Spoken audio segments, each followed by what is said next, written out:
Catherine Live.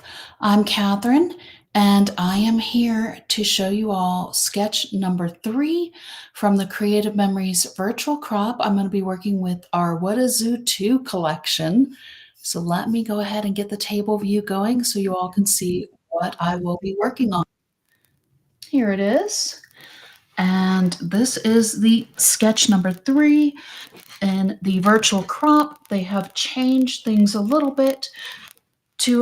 We had 2 single-page sketches for the first 2, and then we also have 2 double-page sketches, which is our number 3 and 4. So I will hold up my sketch a little bit closer. Thank you for joining me. Good morning.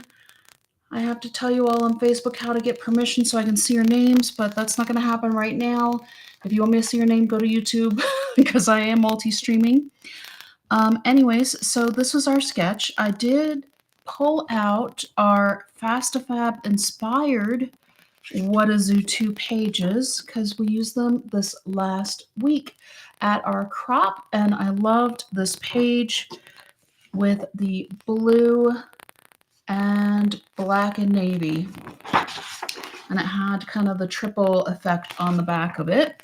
So that's what I'm actually using for both of my pages, and I am having the border part at the bottom of the page.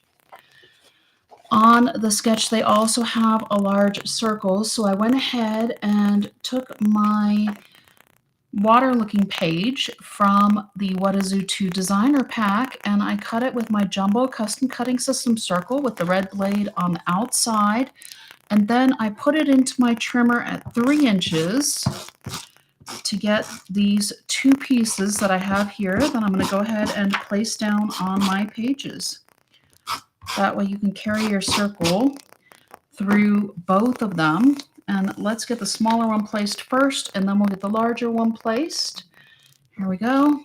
Trying to keep things straight here as best I can. There's definitely been quite a bit of tech issues going on this weekend, but we have power this morning, and I'm so thankful. So I thought, let me go ahead and see if I can at least get one sketch done this morning, if not both of them knocked out. So that way, if you all still have time on this holiday weekend to do a little scrapbooking, you can. And I'd love to see your interpretations of these sketches. You can post them in the Facebook group, or I can set up a tab on my YouTube community where people can post them as well. I think you can post pictures. I'm going to have to look that up and find out. Stay tuned for that one. Okay, so we have the circle down, and this is kind of our water part. And then I wanted to use up a lot of scraps I had. Go figure. Catherine's using up scraps. Here we go.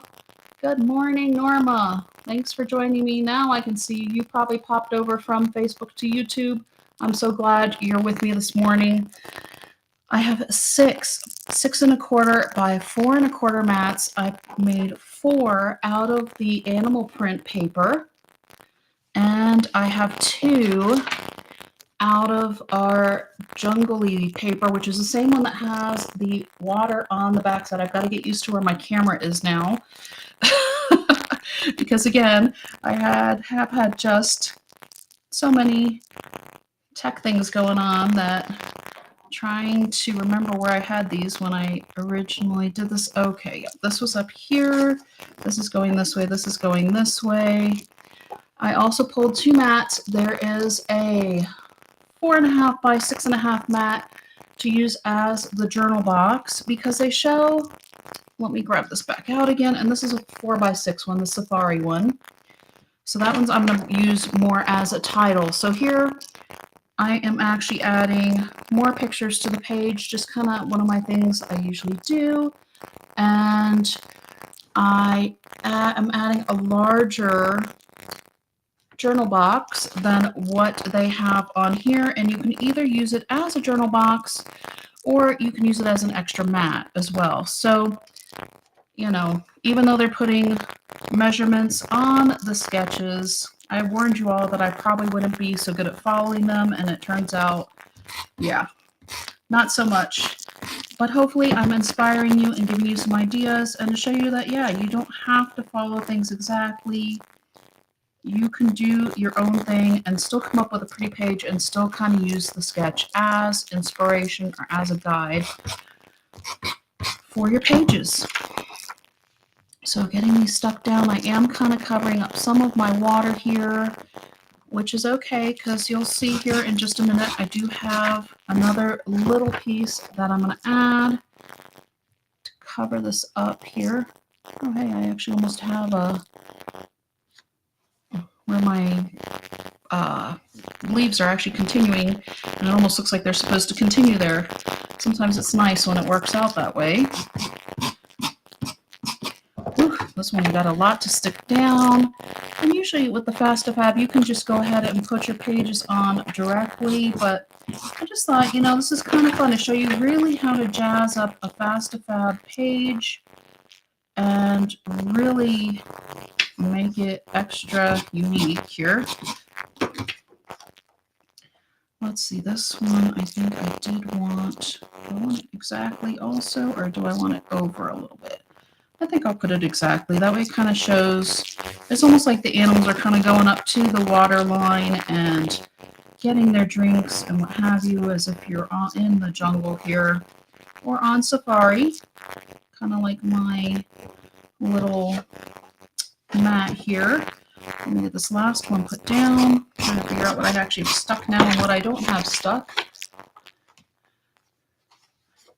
Okay, and now I need to get in and learn how to block real quick.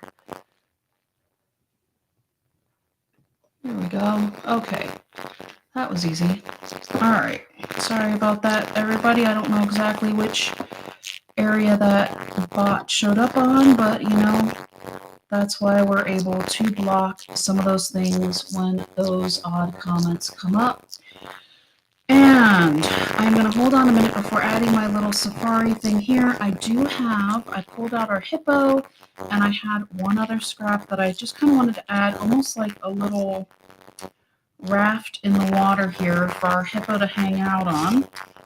And this one has the zebra on the back side of it. And you know what? I forgot to make a note of what size this was on my sheet. So let me grab my 0 centering ruler.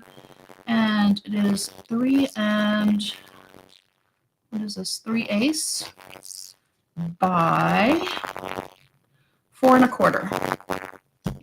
So this one was the tile defect paper and with the zebra print on the back. And I'm just kind of using it as, like I said, a little, as if it's the hippo's going to be on a little raft here in the middle of our paper. I'm going to go ahead and get this sticker down. This is from our sticker pack. And here's that one. And then that just kind of goes with the water. And then our turtle's just kind of going to be hanging out up here and checking out our hippo yawning below. So those are not going to have the foam squares. I also have pulled our zebra here and a couple of our zebra print hearts that also came from the sticker pack. And I apologize if you only have one zebra heart in your sticker pack. I have 2 because I don't know if I had just one sticker pack or 2 or maybe 3. Because like I said, we did use the What is Zoo 2 in my recent crops. And so sometimes things get mixed up and I have a hard time keeping track of what and where, what I've got, you know, it's easy to lose track sometimes. Okay, so these 2 bottom corners, I'm actually gonna grab my pencil and draw a quick pencil line so that way I know where not to put my foam squares because that is where my photos are gonna go. And a lot of times you all see me where I use my pictures, or I add my pictures later, but I use my stickers this way. And this is my first time I think I've done where I'm actually going to raise up a mat so that way I can get my photos on my page easier later.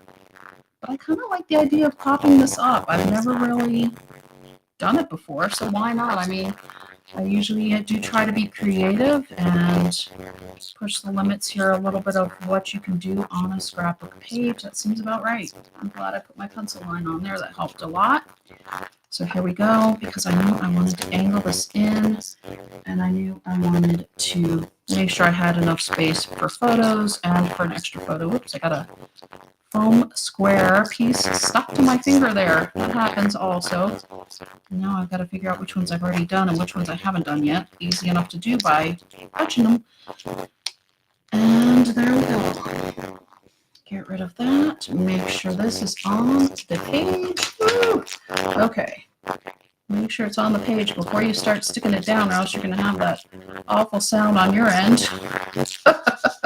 There we go. So now you can see where I can easily lift up the corners of my mat and get my photos onto my page when I go to put down my photos onto my photo mats here. And maybe I will cut my photos, maybe not. Maybe I'll actually wind up eventually cutting off the corners of my safari mat using my scissors. I don't know yet, since I don't have my zoo photos out yet. And oh, almost forgot to add our zebra here. He is on this side, or she. I don't know. But our zebra is also kind of checking out the hippo yawning on the other side of the page, and then just adding a little extra. Maybe we'll put this one over here in with our water and our where our journaling is going to be. And then later, if you do put your picture on here instead of using it for journaling, you know, you can always add a small journal box in here, I guess, if you really want, or journal just directly on the white part of your page. So that's it. That is our sketch number 3. It looked a little bit busy at first. There are a lot of components. I did not add this because really in our Fast to Fab we already had that bottom effect of the border already on our page. So that helped a little bit as well. And then of course I did add an extra, well, I added an extra larger photo to one side, and then we have enough for 6 photos on these pages. Let me hold these up. Here's the left side, although I think it's actually coming in a little bit better. Here we go. Here's the right side, up close. And I just think it's kind of fun with all the animal prints, the water, and kind of having the foliage in the top to make it look like our circle oasis is hidden in the jungle a bit. And here we go. Let me get myself back on here. Thank you so much for joining me this morning. I will probably go ahead and get sketch number 4 up here shortly. And that one, you're going to have to see what I'm going to do with that one coming up. It's one of my favorite collections. So here we go. Oh, hang on. Norma has a quick tip for everybody real quick here. Probably took you a little bit. So if you take a marker and draw lines on the back of your foam squares, you'll be able to tell if your paper is pulled. Oh, there you go. Thank you, Norma. That's a great tip.